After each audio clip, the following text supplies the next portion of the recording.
ढोलक, कहाँ हो? कहाँ हो ढोलक? मम्मी मम्मी मैं टॉयलेट में हूँ। इतनी देर से टॉयलेट में क्या कर रहे हो? कब से घुसे हो? 1 घंटा हो गया है। टॉयलेट कर रहे हो या सो गए हो? मम्मी टॉयलेट में और कुछ कैसे हो सकता है? अब मैं यहाँ कोई हलवा तो बनाने से रहा। मुझे दस्त लगा है मम्मी। लगता है आज तुमने फिर से होमवर्क नहीं किया है, इसलिए बहाने मार रहा है। स्कूल तो जाना ही पड़ेगा, निकल बाहर। अरे रुको तो सही, मुझे सच में दस्त लगे हैं। सच में लगे हैं तो डॉक्टर के पास ले जाकर इंजेक्शन लगवा दूंगी। अभी बाहर निकल, नहीं तो मैं दरवाजा तोड़ दूंगी। ओए ओए ओए ओए, अब तो निकलना ही पड़ेगा। चलो स्कूल।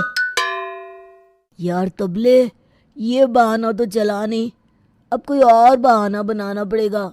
तो क्या बहाना बनाएगा अब? तू देखता जा मैं क्या करता हूँ। तुम दोनों तैयार नहीं हुए अभी तक?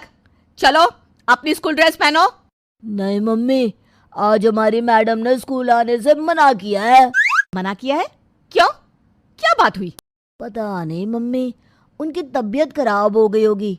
शायद उनके पैर में बुखार आ गया होगा, सही से चल भी नहीं पा रही थी वो। हाँ, एक दूंगी कान के नीचे। अब बहुत ज्यादा ड्रामे हो गए हैं तुम्हारे। चुपचाप तैयार होकर स्कूल चले जाओ। मैं नहीं जाऊंगा स्कूल, और अगर आपने मुझे जबरदस्ती भेजा तो मैं अपनी निकर खोल दूंगा। खोल दो, तब भी स्कूल तो जाना ही होगा। शर्म तो तुम्हें ही आएगी। मुझे नहीं जाना स्कूल। हमने आपका क्या बिगाड़ा है? क्यों हमें जबरदस्ती भेजना चाहती हो? आपको अपने छोटे छोटे छोटे छोटे बच्चों पर दया नहीं आती क्या? ऐसा कोई करता है क्या भला? फिर शुरू हो गए तुम्हारे ड्रामे। अब जा रहे हो या मार खाकर जाओगे? जा रहे। आप तो गुस्सा हो जाती हो।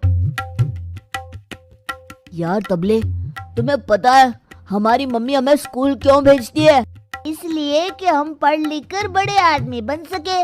अरे नहीं यार, मम्मी इसलिए भेजती है कि वो खुद घर में थोड़ी देर शांति से रह सके और हमारी शैतानियों से पागल ना हो जाए।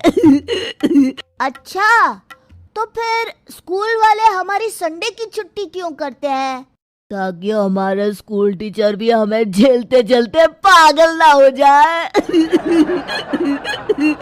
यार कोरोना में इतने लोग बीमार हुए थे, पर मजाल है कि हमारे स्कूल के स्टाफ में किसी एक को भी बवासीर भी हुआ हो। तो यार कभी कभी तो मैं सोचता हूँ कि लॉकडाउन फिर से लग जाए तो कम से कम स्कूल जाने से तो पीछा छूटे।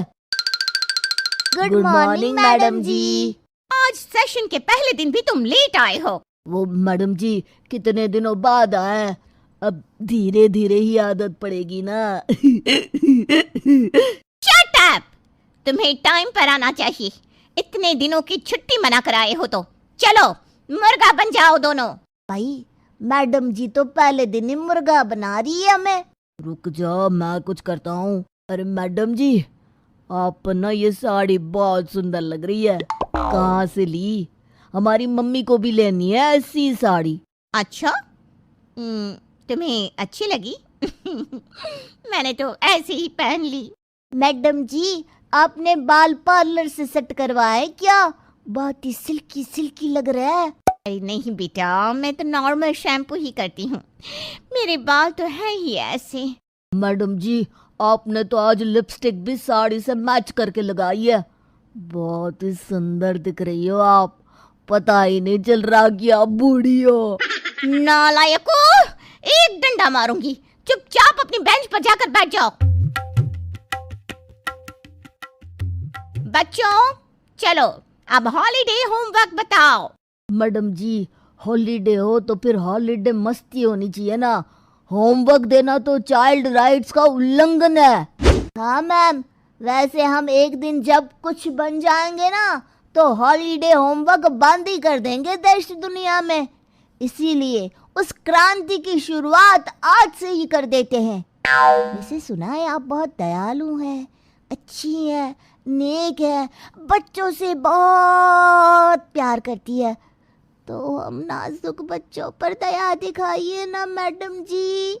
मैं बच्चों से बहुत प्यार करती हूँ, शैतान बच्चों से नहीं। और मुझे ज्यादा मक्खन लगाने की जरूरत नहीं है। चलो होमवर्क दिखाओ अपना। मैडम जी, मैंने होमवर्क तो किया था, पर मेरी नोटबुक को बकरी खा गई। ये नया बहाना है ना तुम्हारा। और तब ले तुम्हारे होमवर्क का क्या हुआ? मैडम जी, छुट्टियां आ गई थी तो मेरी नोटबुक में पापा दूध का हिसाब लिखना शुरू कर दिए थे। आज दूध का हिसाब करना था तो पापा ने नोटबुक घर पर रख ली। हमारे घर में एक ही नोटबुक है मैडम जी। अच्छा, फिर तो कोई बात नहीं बेटा, बैठ जाओ। देखा ढोलक भाई, कैसी रही मेरी एक्टिंग। तो बच्चों ये बताओ, दहेज प्रथा के बारे में आप क्या जानते हो?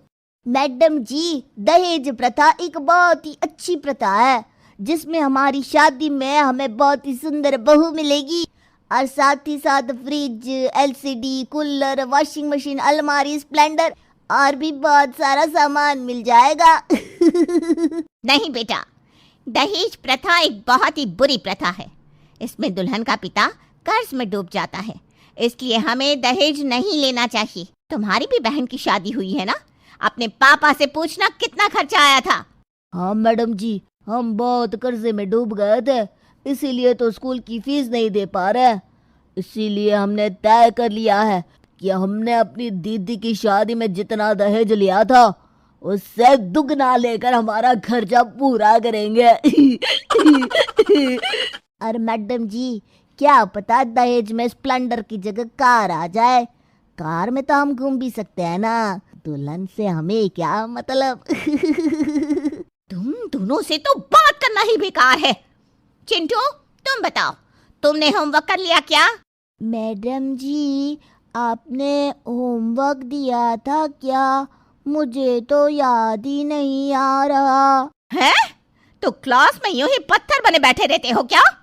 बड़े होकर कुछ बनना चाहते हो या नहीं? मैडम जी, मुझे तो घूमना फिरना बहुत पसंद है।